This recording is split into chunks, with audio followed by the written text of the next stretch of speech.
Champions ট্রফির পুরস্কার ৮৩ কোটি টাকা। কোনো ম্যাচ না জিতলেও ৩,২০,০০,০০,০০০ নিয়ে ঢাকা ফিরবেন শান্তরা। এদিকে চমক দিয়ে এশিয়ান লেজেন্ডস লিগে দল গুছিয়েছে বাংলাদেশ টাইগার্স। দলে খেলবেন তামিম ইকবালও। অন্যদিকে নেই বুমরা। বাংলাদেশকে নিয়ে ভয়ে আছে ভারতীয়রা। রবি শাস্ত্রী দিলেন আশঙ্কার বাণী। এছাড়া আবারও গুঞ্জন তাসকিনের ঠিকানা হতে পারে আইপিএলে। চ্যাম্পিয়ন্স ট্রফি থেকে রিয়াদ মুর্শিদের সমাপ্তি ঘটতে যাচ্ছে সাদা বলে। ক্রিকেটে আজকের স্পোর্টস টাইমসের ৫ খবর একসাথে শুনুন প্রতিবেদনে। নিলাম থেকে নয়, আইপিএলে তাসকিন খেলতে পারেন সরাসরি চুক্তিতে। চ্যাম্পিয়ন্স ট্রফির পর শুরু হবে আইপিএল, আর সেখানেই তাসকিনকে পাওয়া যেতে পারে এবার। যদিও নিলাম থেকে ডাকা হয়নি তাসকিনকে, তবে চুক্তিবদ্ধ হয়ে তাসকিনকে আইপিএলে খেলার জন্য বিসিবির কাছে আবেদন করতে পারে আইপিএল কর্তৃপক্ষ। যদিও নিলাম থেকে ডাকা হয়নি, তবে চুক্তিবদ্ধ হয়ে তাসকিনকে আইপিএলে খেলার জন্য বিসিবির কাছে আবেদন করতে পারে আইপিএল এর ফ্র্যাঞ্চাইজিগুলো। অবশ্য নিলামে দল না পাওয়ায় অনেকেই অবাক হয়েছিল। তাসকিনের মতো পেসার কেন দল পাননি, তার উত্তরটাই যেন কারো কাছেই ছিল না। কেননা গত বছর তাসকিন যেভাবে পারফর্ম করেছেন তাতে আইপিএল এ দল না পাওয়া অসম্ভব কিছু ছিল না। তবুও নিলাম থেকে দল পাননি তাসকিন। তবে এবার তাসকিনের সামনে সুবর্ণ সুযোগ আছে আইপিএল এ দল পাওয়ার জন্য। কেননা চ্যাম্পিয়ন্স ট্রফিতে বাংলাদেশ ৩ পরাশক্তির মুখোমুখি হবে। ভারত, পাকিস্তান, নিউজিল্যান্ডের মতো শক্তিধর দেশের বিপক্ষে খেলবে বাংলাদেশ। আর এই ৩ ম্যাচে তাসকিন সুস্থ থাকলে একাদশের অটো চয়েস হিসেবে খেলবেন তিনি। পারফর্ম করতে পারলে দলের জন্য যেমন ভালো হবে, তেমনি তাসকিনের জন্য দারুণ সুখবর বয়ে নিয়ে আসতে পারে তার পারফরমেন্স। কেননা বৈশ্বিক রাষ্ট্রগুলোতে পারফর্ম করতে পারলে আইপিএল এর দ্রুতই ডাক পাওয়া যায়। তাসকিনের জন্য তো এই কথা আরো বেশি প্রযোজ্য। দ্বিপাক্ষিক সিরিজে পারফর্ম করে বেশ কবার আইপিএল ডাক পেয়েছিলেন তাসকিন। বিসিবির এনওসির জন্য যাওয়া হয়নি সেবার। তো এবার যদি ডাক আসে, তাহলে আইপিএল এ খেলার জন্য বিসিবির তরফ থেকে সুযোগ করে দেওয়া আছে। আইপিএল এ ডাক পেলেও পেতে পারেন তাই তাসকিন। তার বোলিং সেন্স, অ্যাকুরেসি সহ সবকিছুই নতুনত্ব নিয়ে আসছেন তাসকিন। নতুন বলে টাইট বোলিং এর সুখ্যাতিও আছে তার। বাংলাদেশের সেরা এই পেসারকে আইপিএল এর যে কোনো দল তাই ডেকেও নিতে পারে এবারের আইপিএল এর জন্য। তাসকিন নিজেও চান তিনি যেন একটা সময় আইপিএল খেলতে পারেন, কিন্তু নানান প্রতিবন্ধকতার পর যখন সুযোগ আসলো বিসিবির তরফ থেকে, তখন গ্রিন সিগন্যালও পেলেন। তখন আবার আইপিএল এর ডাকই পেলেন না। এ নিয়ে তাসকিনের খারাপ লাগা থাকতেও পারে, তবে সব মন খারাপ নিমেষেই শেষ হয়ে যেতে পারে আইপিএল থেকে পাওয়া এক ফোন কলের মাধ্যমে।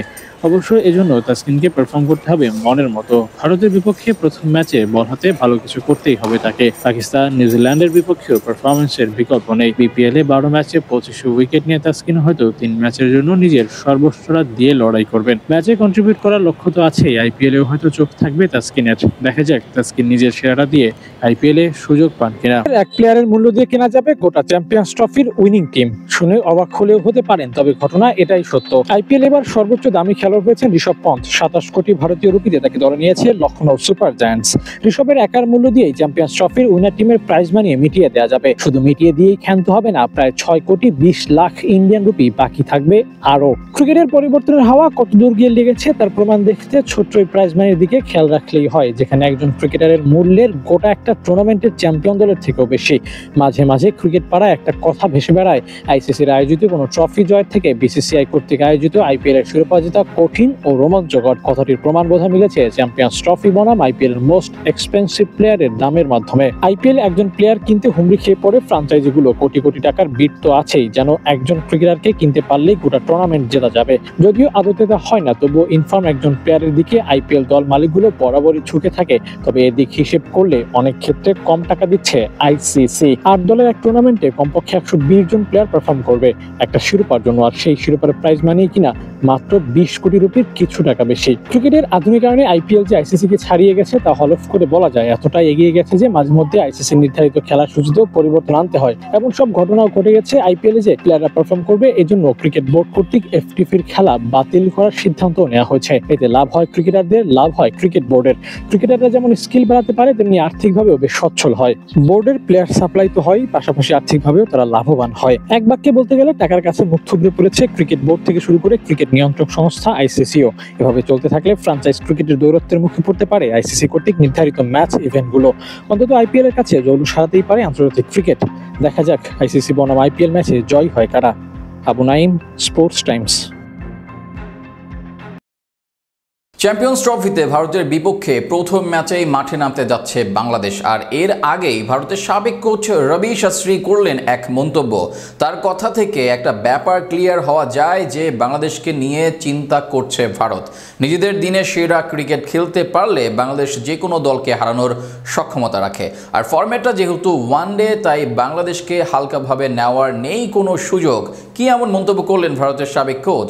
বিস্তারিত থাকছে প্রতিবেদনে।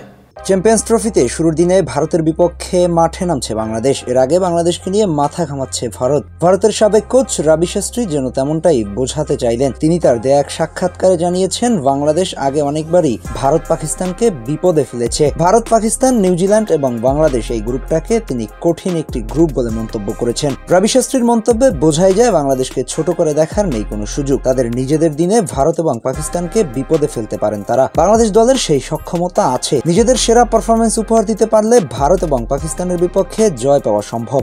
বাংলাদেশের বর্তমান পেস অ্যাটাক আশা জাগাতে পারে। সাথে ব্যাটাররা ভালো পারফরমেন্স উপহার দিতে পারলে এই দুই প্রতিপক্ষের বিপক্ষে জয় পাওয়া সম্ভব। রবি শাস্ত্রী হয়তো তেমনটাই বোঝাতে চাইলেন। এর ভেতরে ভারত কিছুটা বিপাকে পড়েছেন ফাস্ট বোলিংয়ে। তাদের গুরুত্বপূর্ণ বোলার জাসপ্রীত বুমরা ইনজুরির কারণে ছিটকে গেছেন এবারের আসর থেকে। তার মতো একজন বোলারের সার্ভিস মিস করতে যাচ্ছে ভারত। বুমরার না থাকা ভারতকে ভোগাতে পারে। তবে দলটা যেহেতু ভারত, তাদের হাতে ব্যাকআপ অপশনও হয়তো আছে। তবে বড় মঞ্চে একজন অভিজ্ঞ বোলার না থাকায় বিপদে পড়তে পারেন ভারত। এক্ষেত্রে মাথা ব্যথার কারণ হতে পারে Bangladeshi bowling line up. Taskin, Mustafiz, Tanzim, Shakib কিংবা হালের নাহিদ রানা তাদের নিজেদের দিনে যে কোনো দলের ব্যাটারদের আতঙ্ক ছড়াতে পারে। তবে কন্ডিশন বিবেচনায় কতটুকু সফল হবে সেটা সময়ের উপরে ছেড়ে দেওয়া যাক। তবে বাংলাদেশ যে সেই আগের বাংলাদেশ নেই, এটা রবি শাস্ত্রীর কথায় কিছুটা আঁচ করা যায়। টুর্নামেন্টে টিকে থাকতে হলে ভারতের বিপক্ষে শুরুর দিনে জয়ের বিকল্প নেই। ভারত হয়তো বাংলাদেশকে হালকাভাবে নিতে চাইবেন না। ফরম্যাটটা যেহেতু ওয়ানডে, সেখানে বাংলাদেশ দলের ভালো করার সক্ষমতা রয়েছে। তাই ভারতের বিপক্ষে বাংলাদেশকে হালকাভাবে নিতে চাইছেন না সাবেক এই কোচ। হাসনাইন খান, স্পোর্টস টাইমস। ধামাকা দিয়ে চ্যাম্পিয়ন্স ট্রফির প্রাইজ মানি ঘোষণা করা হয়েছে, যেখানে কোনো ম্যাচ না জিতেও 3,20,00,000 টাকা নিয়ে ঘরে ফিরতে পারবে একটি দল। অন্যদিকে একটি ম্যাচ জিতলে অর্ধ-কোটি টাকা যুক্ত হবে। তাছাড়া সেমিফাইনালে খেলতে পারলে প্রায় 7 কোটি, আর চ্যাম্পিয়ন্স ট্রফির ফাইনালে খেলা 2 দল পাচ্ছে কারি টাকা। চ্যাম্পিয়ন্স ট্রফির প্রাইজ মানি নিয়ে আরো বিস্তারিত থাকছে প্রতিবেদনে। কয়েকদিন আগে মাঠে গড়াচ্ছে আইসিসির চ্যাম্পিয়ন্স ট্রফি। আর আইসিসির সবচেয়ে প্রতীক্ষিত টুর্নামেন্ট এটি, কেননা অন্য কোনো টুর্নামেন্টই এত দীর্ঘ বিরতিতে অনুষ্ঠিত হয় না। তাই এই আসরের গুরুত্ব বেশ। তার ছাপ দেখা গেল আইসিসির ঘোষিত প্রাইজ মানিতেও। একদিন আগে ঘোষিত সেই তথ্যানুসারে চ্যাম্পিয়ন্স দল পাবে $2.24 মিলিয়ন, বা প্রায় 19,41,00,000 টাকা। তবে এটি শুধুই প্রাইজ মানি, এর সাথে যুক্ত হবে আরও বেশ বড় একটি অঙ্ক। আসরটির রানার্স আপ দল পাবে $1.12 মিলিয়ন, বা প্রায় 13,57,00,000 টাকার অর্থ পুরস্কার। তাদের অর্থের সাথেও যুক্ত হবে আরো অর্থ। চ্যাম্পিয়ন্স ট্রফি সেমিফাইনালে পরাজিত দুই দলকে $5,60,000 অর্থ পুরস্কার দেওয়া হবে, যা প্রায় 6,78,00,000 টাকা পাবে অন্তত সেমিফাইনাল নিশ্চিত করা দল। টুর্নামেন্টে পঞ্চম ও ষষ্ঠ দল $3,50,000, বা প্রায় 4,24,00,000 টাকা অর্থ পুরস্কার পাবে। সপ্তম ও অষ্টম অবস্থানে শেষ করা দলের জন্য আছে প্রাইজ মানি। এই দুই অবস্থানে থাকা 1,70,00,000 টাকার মতো অর্থ পুরস্কার পাবে। তবে এগুলো শুধুই প্রাইজ মানি, এর সাথে তাদের পকেটে আরো একটি বড় অঙ্ক ঢুকবে। টুর্নামেন্টে অংশ নেওয়া ফি দেওয়া হবে প্রতিটি দলকে, যা $1,25,000, বা প্রায় 1,50,00,000 টাকার কাছাকাছি। এছাড়া গ্রুপ পর্বের প্রতি জয়ের জন্য $34,000, বা প্রায় 41,00,000 টাকা পুরস্কার দেওয়া হবে, যার অর্থ আসরের চ্যাম্পিয়ন্স দল সব মিলিয়ে প্রায় 32 কোটি টাকার মতো প্রাইজ মানি পাবে। বাংলাদেশ দলের অধিনায়ক নাজমুল শান্তর চ্যাম্পিয়ন্স লিগের চ্যাম্পিয়ন হওয়ার স্বপ্ন পূরণ হলে প্রায় 32 কোটি টাকা প্রাইজ মানি পেতে পারে বাংলাদেশ। তবে শান্তরা যদি টুর্নামেন্টে কোনো ম্যাচ নাও জিতে বাড়ি ফিরে আসে, তবুও অংশগ্রহণ ফি ও টুর্নামেন্টের সপ্তম অষ্টম অবস্থানের জন্য ঘোষিত প্রাইজ মানি মিলিয়ে প্রায় 3,20,00,000 টাকা পাবে তারা। 1996 সালে যৌথভাবে বিশ্বকাপ আয়োজনের পর এই প্রথম পাকিস্তানে হচ্ছে কোনো আইসিসির টুর্নামেন্ট। পাকিস্তানে খেলা হবে করাচি, লাহোর ও রাওয়ালপিন্ডিতে। টুর্নামেন্টে এ গ্রুপে আছে বাংলাদেশ, ভারত, পাকিস্তান ও নিউজিল্যান্ড। বি গ্রুপে 4 দল অস্ট্রেলিয়া, ইংল্যান্ড, দক্ষিণ আফ্রিকা ও আফগানিস্তান। প্রতি গ্রুপের শীর্ষ 2টি করে দল যাবে সেমিফাইনালে। প্রথম সেমিফাইনাল হবে দুবাইয়ে, দ্বিতীয় সেমিফাইনাল লাহোরে। ভারত ও ফাইনালে উঠলে শিরোপা নির্ধারিত ম্যাচটি হবে দুবাইয়ে, আর ভারত ফাইনালে না উঠলে ম্যাচটি হবে লাহোরে। হাইব্রিড এই মডেলে বাংলাদেশের আসর শুরু হবে দুবাইয়ে ভারতের বিপক্ষের ম্যাচ দিয়েই। চ্যাম্পিয়ন্স ট্রফিতে অংশগ্রহণ করতে মুশফিক মাহমুদুল্লাহ দুই সিনিয়র দলের সাথে পাড়ি জমিয়েছে পাকিস্তানের উদ্দেশ্যে। নিজেদের ক্যারিয়ারে অনেকবার চ্যাম্পিয়ন ট্রফিতে অংশগ্রহণ করেছেন তারা, তবে এবারই শেষবার চ্যাম্পিয়ন্স ট্রফির পরে জিম্বাবুয়ের সাথে একটা সিরিজ আয়োজন করতে যাচ্ছে বাংলাদেশ। টেস্ট সিরিজের কথা থাকলে ওয়ান ডে সিরিজের কনভার্ট হয়ে যেতে পারে সেটা, এবং সেখানেই ক্রিকেট ক্যারিয়ারের ইতি টানতে পারেন মাহমুদুল্লাহ এবং মুশফিকুর রহিম। মাহমুদুল্লাহ ইতি টানলেও মুশফিক কিছুদিন টেস্ট খেলে যেতে পারেন।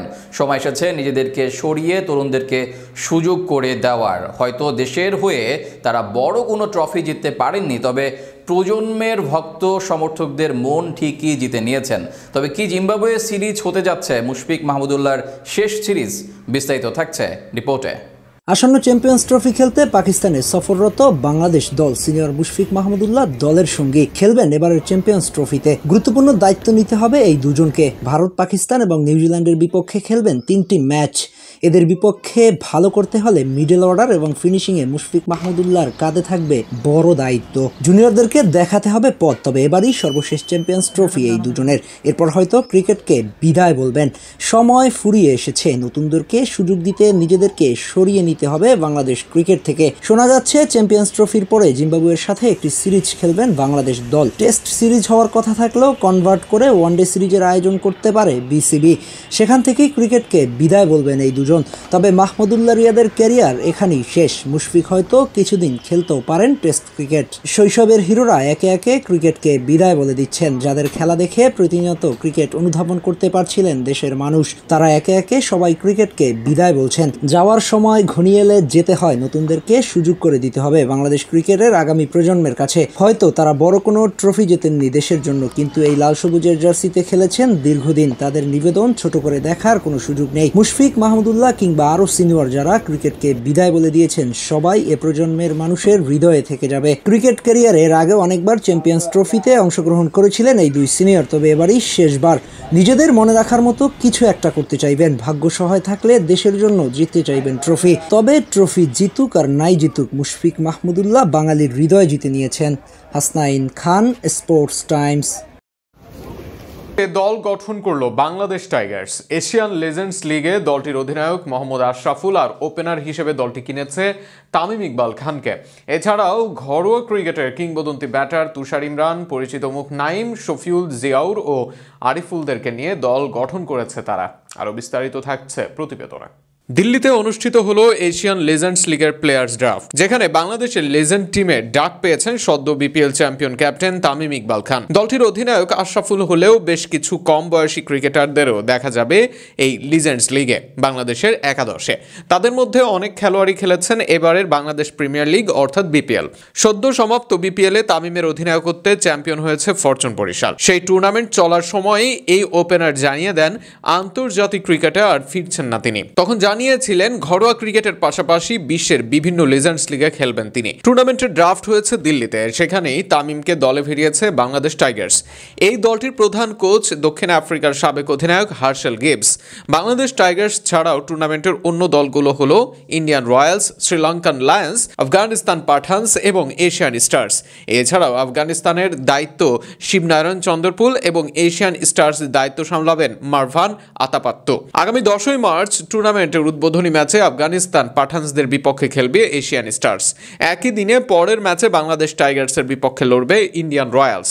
এরপর 11ই মার্চ আফগানিস্তান পাঠানস, 12ই মার্চ এশিয়ান স্টার্স এবং 14ই মার্চ শ্রীলঙ্কান লায়ন্সের বিপক্ষে খেলবেন তামিম আশরাফুলরা।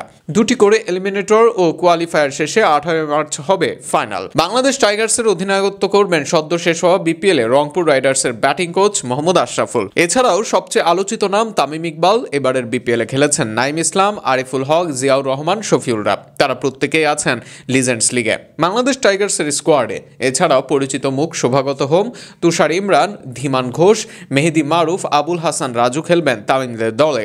খুব বেশি বয়স্ক না হলেও মুক্তার আলীকেও ডাকা হয়েছে এই দলের স্কোয়াডে। তাছাড়াও ইলিয়াস সানি, জুবায়ের হোসেন, নাজিমুদ্দিন ও নাদিফ চৌধুরীকে নিয়ে স্কোয়াড সাজিয়েছে বাংলাদেশ টাইগার্স।